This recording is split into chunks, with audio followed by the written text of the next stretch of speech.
Hello and welcome to Rocket Fuel, your daily update of everything that's happening in the Rocket Pool community.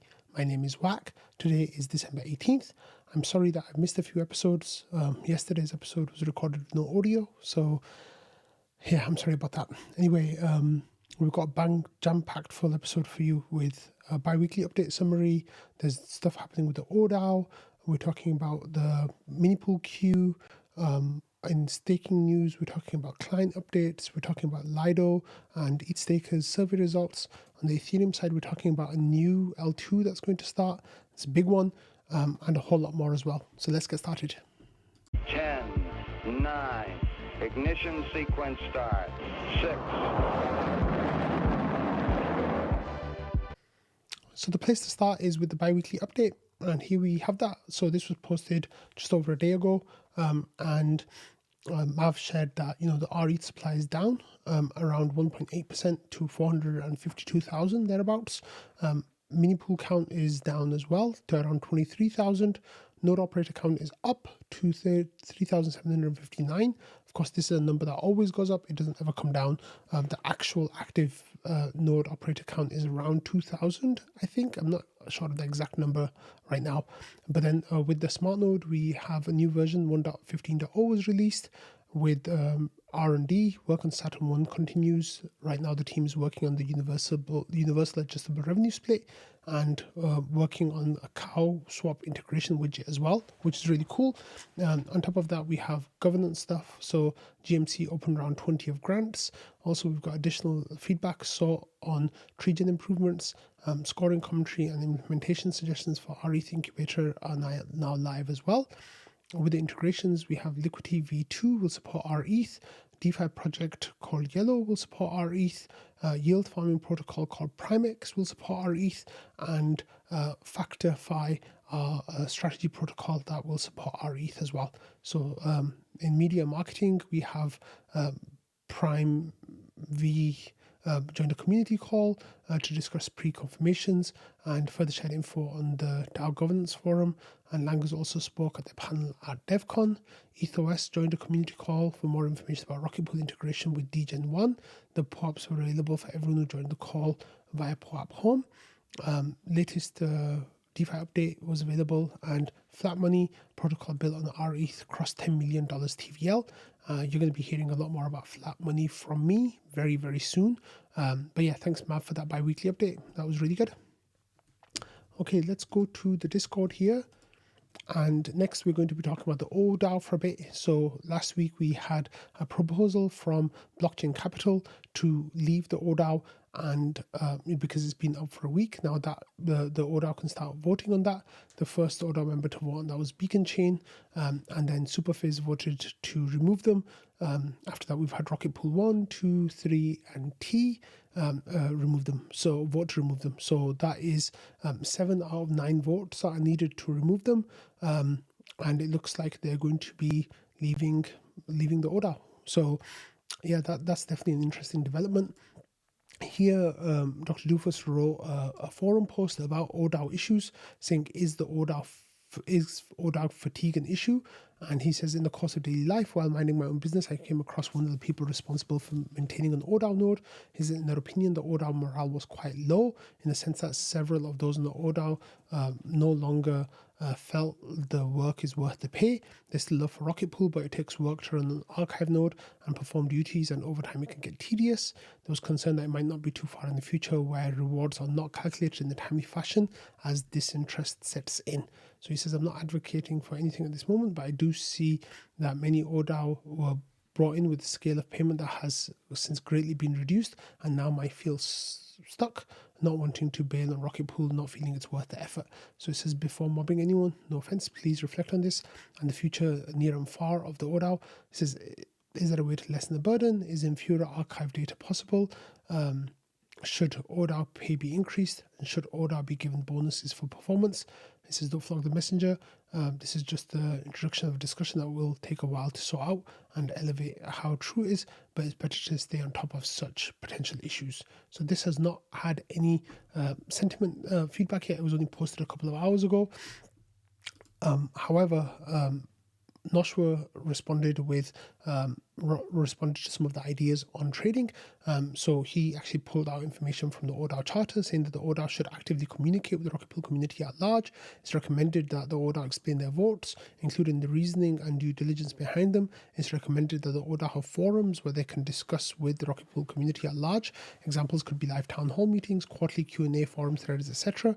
And the oDAO may or may not be available for day-to-day discussions, e.g. Discord, and communications may be done at member or group level. So then Noshua says, do you feel that oDAO is hitting this? And do you think this conversation could be helped by some of these points? So Noshua then said, we're actually targeting an 11 to 15 oDAO team long term. Right now we are at 17 or 18. And he says the PDAO, based long-term inflation on number of 13 seats, and the PDAO recommends that 11 to 15 members as effective for their duties and well rewarded. So he says, is the oDAO member that you talked to aware that the PDAO wanted a smaller oDAO and pay based on that? I don't think it's weird to ignore PDAO wishes like that and then complain about the money. So the idea is that they've not been communicating their issues with the community as a whole. And then they're just kind of complaining. So Doofus says, I don't think that's weird. I think it's exactly how people are. The in theory stuff doesn't translate to reality so cleanly. Sometimes someone will just say, yep, I didn't do anything to fix my circumstances, but now I'm sick of it and I'm just quitting. And then Noshua replies by saying it's also very human to not care much about people that ignore you for years. So then Noshua actually crunched some numbers to see how much they're getting paid and how much it actually costs to be an oDAO member. And he came up with the fact that, they're still kind of making money. So he says transaction fees for Etherscan over the last 28 days have been 0.1165 ETH. The last reward was 208 ETH, or around $2,100 at the time of claim. So he says that if the oDAO members were actually 13 instead of 17, it would have been $2,800. So basically, that's still clearly above break even. 0.01165 ETH is around $500, I think, somewhere around there, going at a $4,000 ETH price. So Noshua says, I still think it's clearly above break even after hardware costs and current oDAO size, and our RPL is looking better today than 4 weeks ago. 4 weeks ago, of course, it was at the all-time low ratio.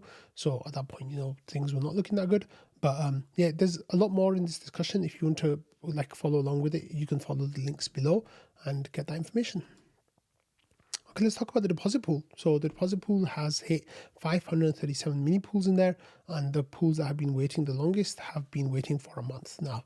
So this is an unfortunate milestone. On Friday's episode, we talked about how it hit 400, and now we're at 500. Actually, on Friday, there was a whale who was adding mini pools, and they just wanted to get in the queue, I guess. And they really was speeding it along, and it went from 400 to 500 really quickly. So and now we're at 537. That means that we have space for about 35,000 ETH to be minted in one go. So if you or anyone you know has 35,000 ETH, please tell them to come park it in the Rocket Pool deposit pool. We will be very happy for them to mint our ETH with that, and it will help Rocket Pool a lot. But 35,000 ETH isn't enough, right? With our node operators that we already have, we have at least 100,000 ETH worth of 16 ETH validators that are ready to bond reduce, and we need to have that. All of that demand met, so everyone can migrate over to LEB8s, and then with Saturn 1 to LEB4s, there's going to be a whole nother drama there, basically. So there's we really do need more ETH right now, desperately. And talking about mini pools, so we now have 40,000 mini pools that have been created on Rocket Pool, and this is a nice landmark. Of course, this number is everyone that has ever been created. It doesn't count those that have been removed. Of those, about 17,000 have been removed, and we've still got about 23,000 mini pools. That's really nice to see.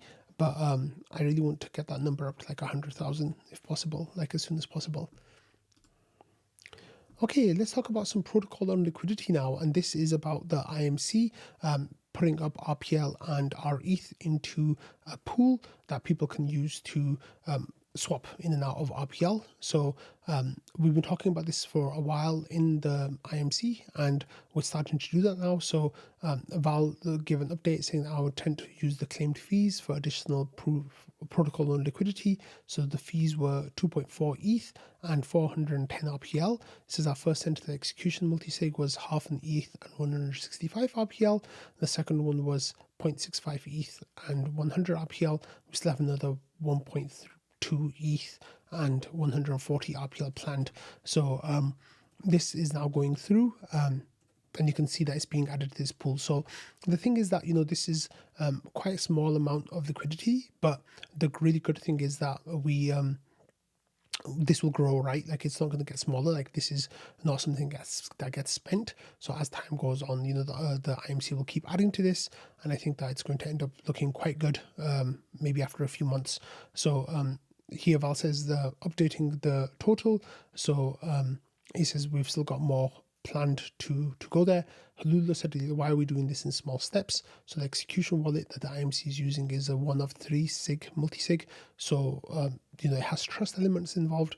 On the multisig are Val, Samus, and non-fungible Yokum, but that's why they're limiting it to $5,000 at a time, just to make sure that stuff doesn't get stolen potentially. Not that I expect that it will happen with those people, but yeah, that's pretty cool. And then so here Val saying now the most recent thing is that the sends have happened, and the final send will be the remaining 0.65 ETH and normal fortnightly RPL spend as well. So if you go to the events now thread, you can here see the funding getting paid to the RPL RPL 0.3% Uniswap version 3 pool. So awesome stuff. Okay, we got a post from AlphaGrowth here. This is Spartan posting on the Compound forum about adding ETH on USDC, USDT, USDS for Ethereum mainnet. So they're making the argument that Rocket Pool's ETH should become a collateral for all markets on Ethereum mainnet. With substantial total supply and significant demand on Ethereum mainnet, we anticipate that this addition will stimulate borrowing activity among ETH users who can leverage their ETH holdings. So this is a collateral deployment, and there's John is the one that kind of put this through. And what you can see here is that they're saying that ETH is it should be available on all these collateral types as borrowing, and by holding ETH, users can earn staking rewards while maintaining liquidity and flexibility, allowing them to participate in DeFi activities without being locked into traditional staking arrangements. So it says by putting this on Compound, Rocket Pool communities will benefit from increased capital efficiency and accessibility. So there was some feedback here from Misher, who I don't know who that person is, someone in the Compound community, saying that ETH makes sense to me, especially if we already have wrapped ST ETH. It says, if anything, it's these liquid restaking ones that I've never heard of that scare me, and then mention wrapped swell ETH as an example, because that is, of course, restaked swell ETH as an example, because the risk parameters there get higher and higher with every addition, basically, of protocol and smart contract risks. Okay, yesterday we got some sad news in the community, and this was from MountainB. So MountainB, you've probably seen me mention them a few times on Rocket Fuel recently, talking about this desire to have Rocket Pool get out there more and get marketing more, and try to build up some meme activities or something like that, or some kind of public awareness, just really help Rocket Pool kind of shine through all the different protocols that are out there. And sadly, a lot of their ideas were kind of hit into a brick wall, and they kept getting told why the idea wouldn't work over and over again. And yesterday they were involved in quite a long discussion about the marketing stuff again, and I think they just got really disheartened, and they have decided to leave the community. So he says that there's people in here, there are a lot of people in the Rocket Pool community, but of those, only a small percentage of people actually care to engage. And then of those who care to engage, there's only a small number of people who actually act. And the idea is that those people are very small. That number of people is very small. And he says that he's not in a position where he can actually act more, even though he's been, trying and caring about it a lot. But like he just, because of his personal circumstances, he just doesn't have the ability to put in effort. So he says that what he wants to do is he's going to take a hint, from he basically stepping away from the community. He's saying I should have done so a while ago, as by no means did I ever intend the majority of my engagement as a complaining, but that's clearly how it's received. And then as his leaving words, he says special thanks to Valdorf, Samus, Noshua, and Ramana. I really enjoyed our back and forwards now and then, and all you do for this community. And then he said bye. So yeah, that's a bit of a shame that people are leaving the community. Like I personally told MountainB on a number of occasions, like, do stuff, right? Like, write forum posts, try to get an RPIP together, like try to get your ideas and solidify them, get people to help you with that. But it never worked out, sadly. And I think MountainB just got like frustrated with lack of action. And I think an idea of like screaming into the void, and is now stepped away. So that's really sad. In some other really sad news as well, we had this comment from Drez.eth yesterday, and Drez was saying that I think I got hacked and my cow got stolen, but I don't understand how. So then there's a link to his Etherscan wallet, and it shows that there was his ETH that was taken away from there, and USDT, and a decent amount of cow swap tokens. And I think Drez was really upset about it, understandably, but he was basically couldn't understand why this happened, and it turned out that it was a software wallet, like a browser wallet, and the real kicker was that he actually had it set up as his withdrawal address from his staking node. So that, like, if that wallet has been compromised, which has been compromised, that's really scary, because if the person takes control of the withdrawal address, they can then change the withdrawal address to an address that they fully control, and that's when things can get really bad, because the person, as long as you keep staking, you kind of have that crypto, but if you withdraw it, then it will go to the hacker's address. So the community kind of rallied right away, trying to figure out whether or not the withdrawal address will be changeable, and thankfully it turned out that withdrawal address was changeable, and Drez was able to change the withdrawal address. So people were kind of watching along, seeing what Drez was doing, and then thankfully he was able to do that. So he finished off his comments by saying, "Patches, thanks, you are the GOAT," and everyone was kind of like saying Patches saves the day again. The one lesson that Drez wanted to share with you all about this is please go and use a hardware wallet, and with that hardware wallet, never ever put the keys for that wallet on your computer or any kind of software device. It should be on steel or on paper or somewhere that's safe. But yeah, this was really a shame that this happened. Like, the person lost a significant amount of crypto, and sadly these kind of things just happen way too frequently. So it's something to be aware of, that you should take your wallet security very seriously. Okay, moving on to some staking news now. We've got a couple of updates here, and the first one is from Lighthouse. Lighthouse released version 6 a couple of weeks ago, and now they're on version 6.0.1. And this is a low priority patch release that fixes some minor issues in the recent major release, which was version 6. So if you've not upgraded to 6 yet, they're recommending going straight to 6.0.1. However, remember that there's some aspects of it that are backwards incompatible, and there might be breaking changes for your node. So please be aware of that before you upgrade your Lighthouse client. But it seems like everything is running okay for most people. And next we have another update here. This is from Prism, and Prism, this is update 5.2.0, and this is actually a mandatory update for people who are trying to increase their gas limit because of block building. Basically, if you try to change your gas limit without upgrading to this release, validated clients will default to using local execution blocks when the gas limit starts to increase. So please be aware of that. There's also several bug fixes and features, so you can read about that as well, and there's a whole bunch of things that have been added. So yeah, check that out if you are on Prism. Okay, in more staking news now, we had this report that was published by EthStaker. So they said EthStaker conducted a short survey earlier this fall to collect data on solo staker bandwidth capacity, monitoring, and sentiment around potential increases the bandwidth requirements.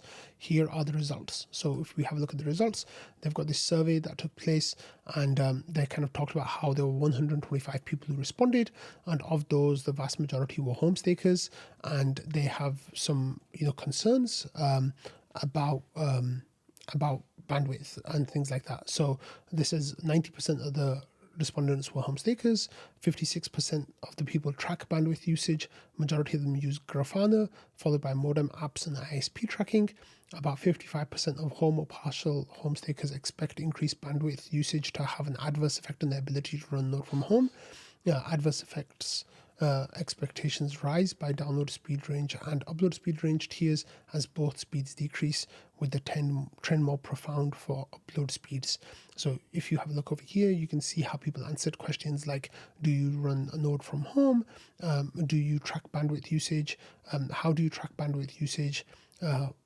Of partial or full home stakers, would increase in bandwidth usage have an adverse effect on your ability to run your node at home? So no and unsure were around 85%. But actually those numbers don't add up to 100%, so I'm not sure what's happening there. But I guess you could respond with multiples. But about 30% of people said that it would have an adverse effect on running their nodes. And then after that, we have this chart showing like download speeds versus remote locations and like the expected adverse effects. So check out these charts. They're actually like really interesting. And there's some really good data here. So thanks to the EthStaker team for putting this together. Okay, so we've had a whole lot of drama going on in crypto Twitter recently with Ethereum infighting.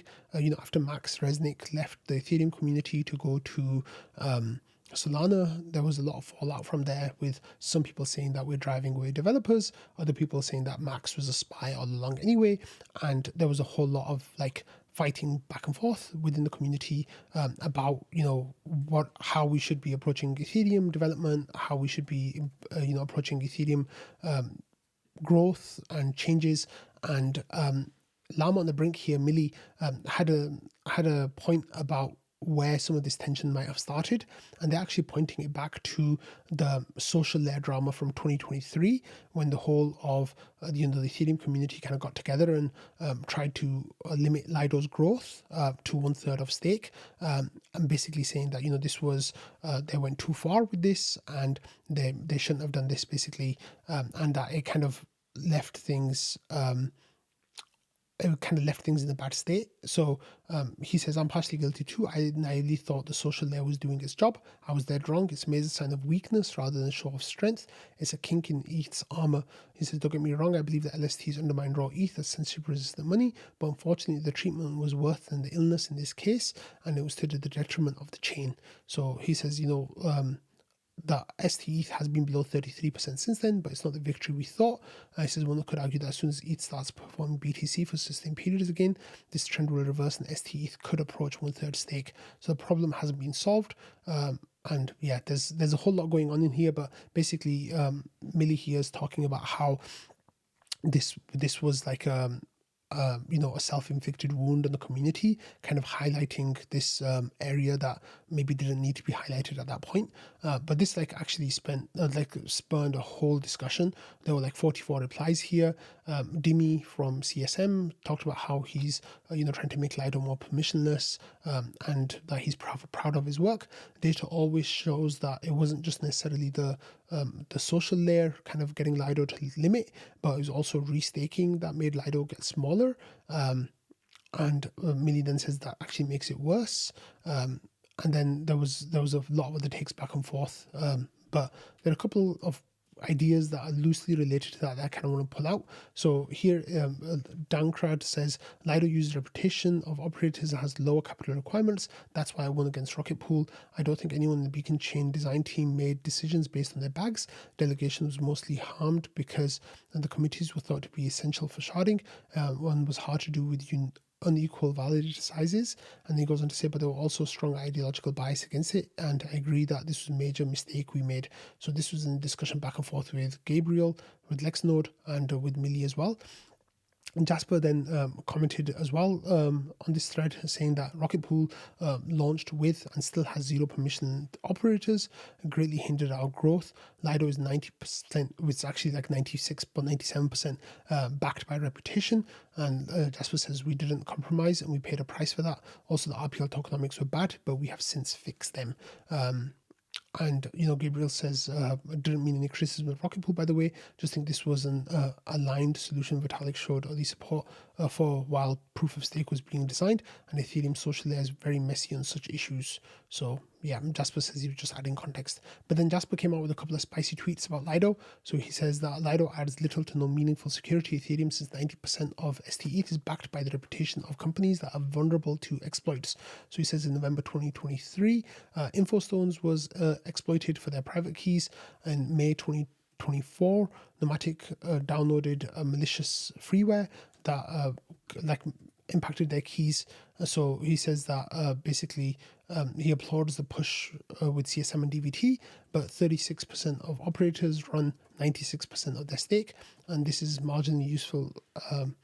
It remains marginally useful asset in the defense of Ethereum. And he says if you want our ETH to be used actually supporting home stakers with skin in the game, consider our ETH instead. And then Jasper got even spicier. He says because of restaking, the cost of capital for centralized custodians is now negative. That means a world where we're willing to stake ETH even though there's negative rate. So what Jasper here is saying that, if the rewards issuance changes, it'll be these big organizations that will be able to add restaking on top of their staking rewards or non-rewards even. And then they will be able to get positive yield, even though the rest of the ecosystem is on negative yield, and with that negative yield it will just drive out home stakers. But yeah, that's Jasper kind of like explained that a little bit more there. And one interesting thing that came up in another discussion here, Nomad says we as a community should do that. Then we should direct whales to Rocket Pool. This is a sentiment I wholeheartedly agree with. I really feel like the wider Ethereum community should have been doing this for a while and saying, hey, go to Rocket Pool instead of going to Lido. But sadly at the time, Rocket Pool wasn't in a position where we could absorb any of that ETH. We had a full deposit pool for over a year pretty much. Now the situation is different. We've got 35,000 ETH worth of space just today. And then after that, we've got latent demand for maybe 100 or maybe up to 200,000 ETH that will be quite significant, right? Like that is many weeks and months worth of deposits into the beacon chain. So I think this would be really good if we could get more node operators going and minting, not node operators, sorry, ETH holders going and minting our ETH.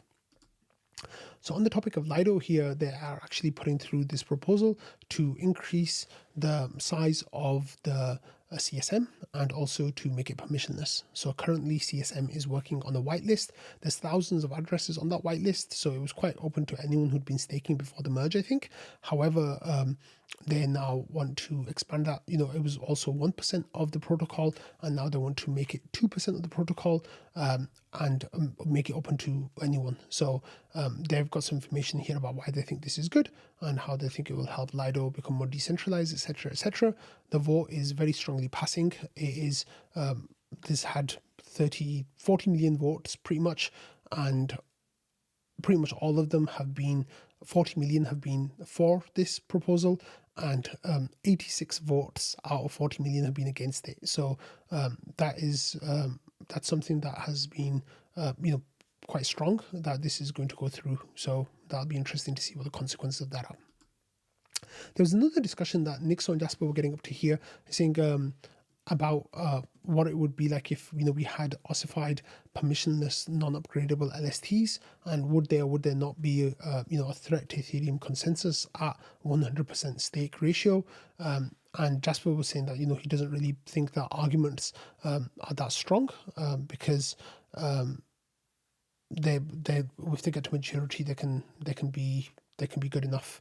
And Nixo says, why the hypothetical ossified permissionless non-upgradable LSTs don't exist.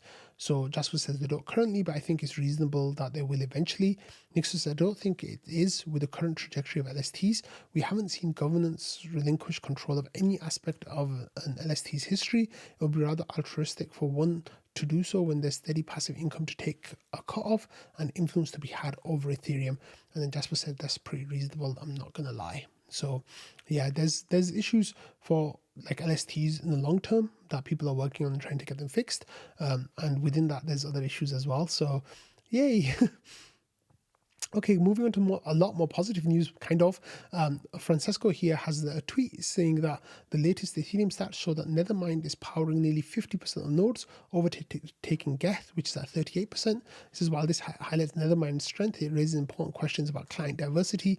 Let's unpack why this matters. So we've talked about client diversity a whole lot on Rocket Fuel, and the idea is that, we want every client to be less than 33%, so it can't cause a finality bug if there is a problem. Of course, if it's more than 66%, then the supermajority, and that could actually lead to the chain forking if there's a bug, which would be the worst possible scenario. Thankfully, it looks like we're out of that reality right now. But this data is really fascinating because Geth for such a long time was above 70 or 75%, even 80%, I remember it being.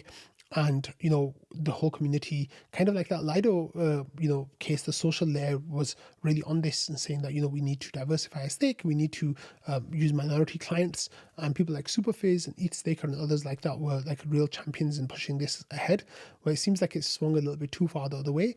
But I'm not sure where Francesco's getting his data from, because there's a lot of conflicting data about the node operators and what clients they're using. So, for example, Diversify Now, this client diversity website is showing Geth at 43%, and Nethermind at 36%.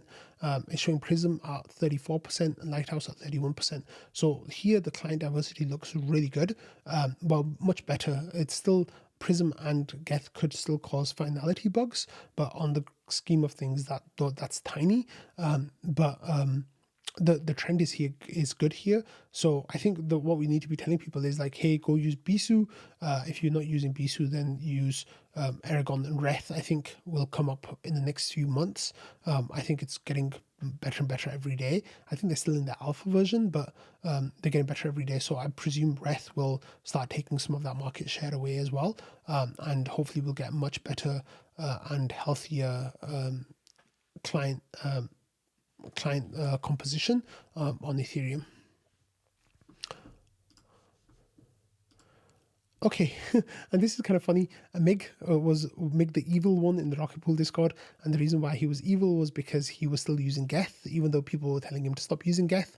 Well, now he is still using Geth, but because Nethermind is supposedly, majority client now, Mig is saying that he's not evil anymore, but now he's a good guy who's using Geth for diversity. Nethermind users now the evil bunch. So yeah, for me, I'm not evil because I'm using Bisu on my nodes, so I'm spared that. And then if we have a look at client diversity on Rocket Pool, this is absolutely incredible. So on the consensus side, we've got a really nice split between Lighthouse being 31%, Teku being 27%, Nimbus being 21%, Prism being 3%, which is just astonishing that Prism is so small. That's really cool. And then on the execution side, it's really healthy as well. So Geth is at 23%, Nethermind is at 23%, Bisu is at 17%, with the rest of them like unknown. So that's a really, really healthy mix of clients, and Rocket Pool once again showing why it's the best, Okay, let's talk about Constellation for a minute, because we haven't had an update for a while. So a few days ago, they had this event that came up through the Rocket Watch, saying that Constellation validator limit was decreased. So, previously node operators had been able to spin up to 5 validators each. However, that's now been moved to 0. So if you are a new node operator on Constellation, you will have to wait for that parameter to change before you can start turning on validators. Pateris was like, what is this? Why is this happening? And Nick gave an update saying, we're just preventing validators from being deployed into the queue for the time being. And the reason for that is they just want to maintain some liquidity on XRETH and XRPL. So that is nice that they clarified that. And then Wanda here on the NodeSet Discord said, for your information, everyone, the APR figures are now live on the Gravita front end. So if you go to the Gravita app, you can see that the rewards are live. So for XRETH, they're earning around 3.38% APR, which is actually really nice compared to Rocket Pool at around 2.7 or 2.8% APR. Even Lido's at 2.9 or 3% APR. And this is actually comparable to LRT tokens, like EtherFi's EETH, and that is around, I think, 3.4%. So it's very comparable to that. So in terms of LSTs, this is the best on the market, which is really awesome to see. In terms of XRPL rewards, that's looking really good too. So they are around 4.3% APR, which is higher than Aave for depositing RPL. So if you're interested in that, definitely go and check that out. And there was some negative sentiment about Constellation today in the Rocket Pool community. Like Ramana here said, I think that I might fail because Gravita are not doing a good job of managing Constellation. And then Nick came along to reply really quickly. He says, I know that you're frustrated with the rate of progress, but there's been a number of dependencies that had to be solved. Right now, we're waiting on the balancer team. Though timing with the holidays, the real issue is RETH demand, and that isn't something they can really solve, unfortunately. So then there was this discussion kind of going back and forth about, how they can make the experience better for Constellation users from the Gravita side, and just try to get some more information. And basically, they're waiting on the balancer pool before they can start doing other DeFi stuff. They need that as the anchor to build everything off of. So hopefully, we'll be getting some updates about that soon too. Okay, finally in staking news, we have an update from Jasper about Puffer. And what's really funny here is that, sadly, Puffer, well, funny, not in a ha-ha way, but funny, sad way, is that Puffer users are still really complaining. Puffer ETH is off peg by 1% plus, and people are then just minting Puffer ETH on the secondary market instead of going to the DEXs. The node operators got forced exited, so they are sat on validation tickets that they can't use or sell because there's no new validators coming online. So they're in a really bad spot, and it's turning out that people who are complaining are actually getting banned from their Discord. And yeah, it's pretty bad the way that it's working. And what's actually kind of I don't even know how to describe it. I'm just laughing at this. But Puffer's token basically is up 16% today, and it's like 20% off all-time highs. So that just tells you it's like the market right now is just so stupid. Even though Puffer is going through these really, really serious problems, their LRT is not growing. The LST LRT is not growing. It's just in a bad rut, and their node operators are really upset. But still, their token price is going up, and yeah, I'll just leave that at that. Okay, let's move on to some Ethereum news now. We've got some really good stuff here. So, Watcher Guru to part of this news today, and I'm sure others did too, about Deutsche Bank, which is the biggest bank in Germany, one of the biggest banks in Europe, actually one of the biggest banks in the world, are building an L2 on Ethereum. So here, the Bloomberg, they're actually quoting Bloomberg, and the news was coming out that that they're building this, which is absolutely amazing. And then Adriano had feedback on this, so they're quoting Wu blockchain, saying according to Bloomberg, Germany's largest bank, Deutsche Bank, is developing an Ethereum L2 blockchain based on zk Sync, introducing a trusted verify mechanism and granting regulators special supervisory authority to prevent risks and interactions with sanctioned entities. So it'll be like permissioned in aspects of which they have their own sequencer. They'll be able to do that. They'll be able to whitelist addresses, but it'll be public on the Ethereum public blockchain, which is amazing. So here Adriano says that they're building their own L2, and it's only a matter of time before they introduce their own euro-backed stablecoin on that L2. This is by joining the ranks of Coinbase, Circle, BlackRock, Samsung, and Sony. Deutsche Bank become the 6th major industry leader to embrace Ethereum with their own L2s, and likely announce a euro stablecoin on Ethereum, paving the way for many more to follow. So it says 2025 will be the year of Ethereum, which I totally agree with. And Ethereum in turn says Deutsche Bank is launching an L2 on Ethereum and you're not bullish. What the hell does ETH have to do for you to accept it? Cure world hunger? Yeah, so I totally agree with this. The sentiment on ETH has been so low recently, and it's all linked to price, right? And the price is down against the ratio. Price is not getting above 4,000, even though Bitcoin's above 100,000, and people are really negative. But all this amazing stuff is happening, and I think it's just a matter of time before the fundamentals start reflecting in the price.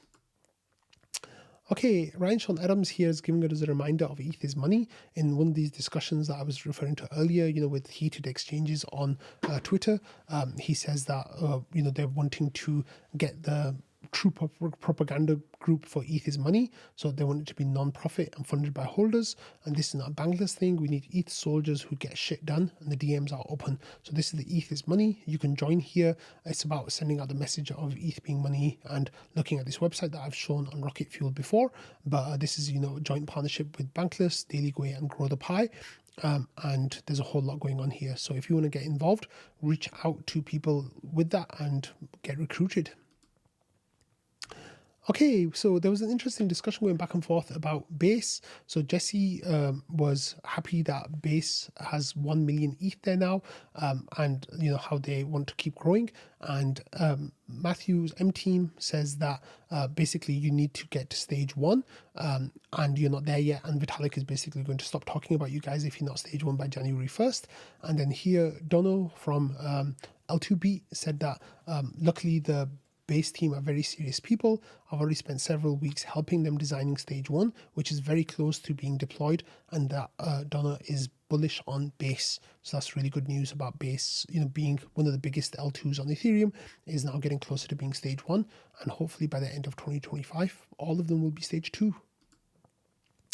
Matt Hogan here, Bitwise, put out this chart about USDT supply on all blockchains, and this is actually really fascinating because there's got a few different categories here. There's Ethereum, Tron, Binance Smart Chain, Arbitrum, Avalanche, and 6 others kind of combined together. And what you see here is that the relative amounts were kind of consistent. They were all kind of growing into 2024, but then on the day of the election, all of the USDT minting that was started happening on Ethereum, and it's gone up almost 50% from around 45 billion, I want to say, to around 65 billion, which is absolutely incredible. And this is just showing more and more growth is coming to Ethereum, and a lot of the stuff that was happening on the blockchains is now coming back to Ethereum. So I'm really excited to see how this is going to go and what the downstream impact of this is going to be. I've been saying for a while that by the end of 2025 we'll see $1 trillion worth of stable coins, with the vast majority of that being on Ethereum and on its L2s, and that I'm really excited to see. I'm going to finally finish today's episode with some other news, and this is news of MicroStrategy joining the NASDAQ 100. And what's really interesting about this is that MicroStrategy will now be get passive flows from people investing in the NASDAQ index funds, and this is going to give them more and more money to buy Bitcoin. So if we have a look at the chart of MicroStrategy, you'll see that for the last let me get this right. Sorry, my computer is really slow. So for the last month, it really pumped a little while ago above $500, and since then it's kind of gone down, and now it's just hovering around like the $380 mark. Like it's kind of range bound between 350 and I want to say 425. But of course, the more BTC they buy, the more their shares get diluted, the closer they go to peg price with the BTC they have in their assets. It's like a whole convoluted thing, but yeah, expect many more MicroStrategy's BTC buys to come. But on that note, I want to thank you all for watching, listening, and being part of the Rocket Fuel community. Like I said, I'm really sorry for missing a few episodes there, but I'm back now, and hopefully you'll be getting another episode tomorrow. So thanks for watching, and I hope you're all doing well. I'll see you tomorrow. Bye.